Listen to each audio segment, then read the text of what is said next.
സംഘപരിവാർ പക തീർത്തു, പരിശോധിക്കാം. വിനേഷ് ഫോഗട്ട് ഗോദയിലും ജീവിതത്തിലും പോരാട്ടവീര്യത്തിന്റെ തീജ്വാല. ഏഷ്യൻ ഗെയിംസിലും കോമൺവെൽത്ത് ഗെയിംസിലും ഗുസ്തിയിൽ സ്വർണം നേടിയ ആദ്യ ഇന്ത്യൻ വനിത. ജീവിതത്തിൽ പുരുഷ മേധാവിത്വത്തെ മറികടന്ന ഇന്ത്യൻ പെൺകരുത്ത്, വെല്ലുവിളികളെ വകഞ്ഞുമാറ്റിയ ധീര വനിത. അവൾ ജനിച്ചത് ബലാലി ഗ്രാമത്തിൽ 1994 ഓഗസ്റ്റ് 25 ആണ്.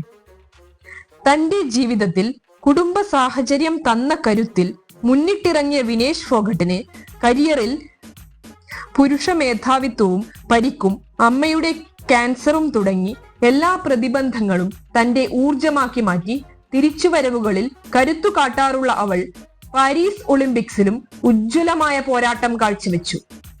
ആദ്യ റൗണ്ടിൽ ലോക 1-ാം നമ്പർ താരത്തെയും ക്വാർട്ടറിൽ യുക്രൈൻ താരത്തെയും മലർത്തിയടിച്ച് സെമിയിൽ ക്യൂബൻ താരത്തെ ഏകപക്ഷീയമായി തോൽപ്പിച്ച് തന്റെ കരുത്ത് എന്താണെന്ന് ഒളിമ്പിക്സ് വേദിയിൽ ലോകത്തിന് കാണിച്ചു കൊടുത്തു. ഫൈനൽ തലേന്ന് നടന്നതിന്റെ ദുരൂഹത വരും നാളുകളിൽ നമുക്ക് മുന്നിൽ വെളിവാകും. അതിനായി നിയമ പോരാട്ടത്തിൽ ഏർപ്പെടേണ്ട ഗതികേടിന്റെ പേരായി മാറിയിരിക്കുകയാണ് നമ്മുടെ കായിക താരങ്ങൾ.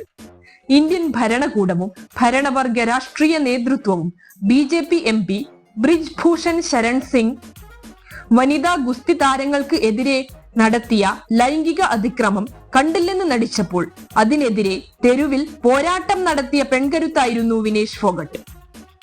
ഒളിമ്പിക്സിൽ തന്നോടൊപ്പം ഉണ്ടായിരുന്ന ശരിയായ സപ്പോർട്ടിംഗ് സ്റ്റാഫിന്റെ അഭാവവും BJP MP ബ്രിജ് ഭൂഷണ് വിനേഷിനോട് ഉള്ള പകയും ഇന്ത്യയിലെ ഓരോ സാധാരണക്കാരന്റെ മനസ്സിലും രോഷവും അമർഷവും സംശയവും ജനിപ്പിക്കുന്നു.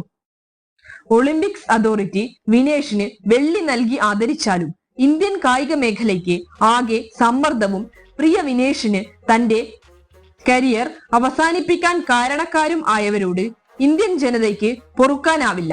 തങ്ങളെ ചോദ്യം ചെയ്യുന്നവരെ ഇല്ലാതാക്കുന്ന പുതിയ കാല രാഷ്ട്രീയത്തെ ഓരോ ഇന്ത്യക്കാരനും തിരിച്ചറിയൂ.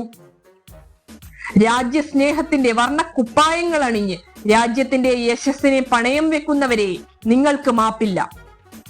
ഇത് ഞങ്ങളുടെ പ്രതിഷേധം. ഞങ്ങൾക്ക് ഇനിയും പറയാനുണ്ട്. വീണ്ടും കാണുന്നതുവരെ നമസ്കാരം.